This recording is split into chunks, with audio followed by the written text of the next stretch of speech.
Et vous savez, la patience en analyse, c'est une chose très importante. Je dirais aussi que Lacan n'avait pas la patience. Bon. Beaucoup plus de gens qu'on pense n'avaient pas la patience.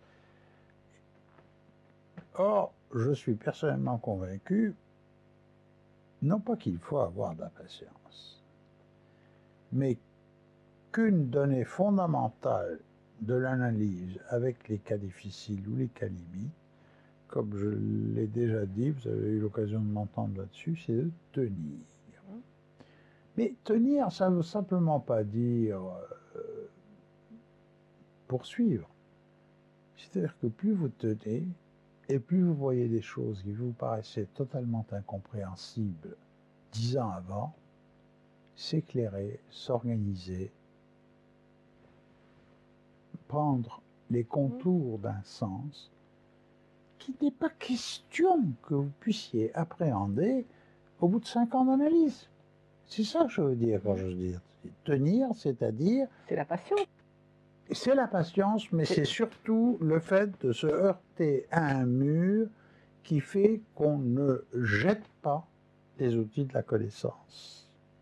On ne déclare pas forfait ou on tient. Tant que le patient vient, il y a quelque chose à comprendre. Et ça ne veut pas dire non plus qu'il faut essayer de ressembler à un surhomme qui doit toujours avoir la maîtrise de la situation ou de ses sentiments ou de son fonctionnement de pensée. C'est pas du tout ça. On peut se tromper, on peut avoir des réactions émotionnelles indésirables qui compromettent plus ou moins l'avenir de la relation et de la possibilité d'en pénétrer quelque chose qui ouvre sur un savoir. Donc tout ça peut exister. Mais le patient, lui, j'en suis sûr, fait la différence.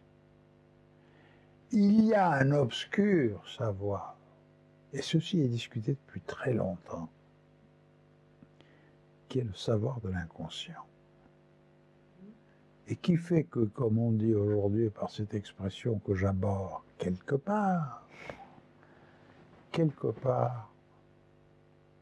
le patient sait et qu'il se demande tout le temps qu'est-ce qu'il sait que je sais sans vouloir le savoir à propos de l'analyse. Et qu'est-ce qu'il sait sans le savoir? Mais je crois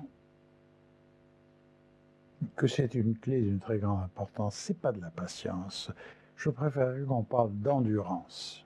Quand je dis tenir, ça relève plus de l'endurance que de la patience. Parce que la patience,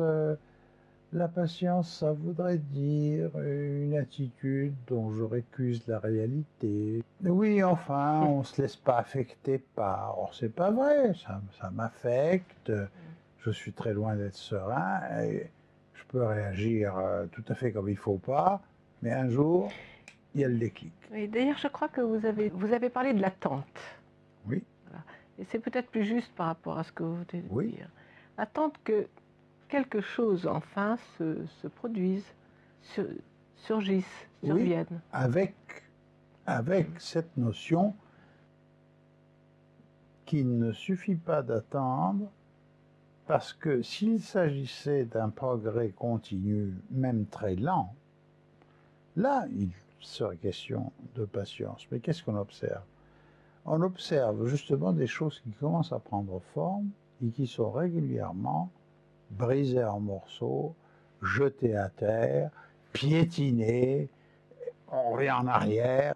Je préfère aujourd'hui le mot endurance, et je suis d'accord avec le mot attente, à condition que dans ce mot attente, il y ait continuer à penser sans se désespérer.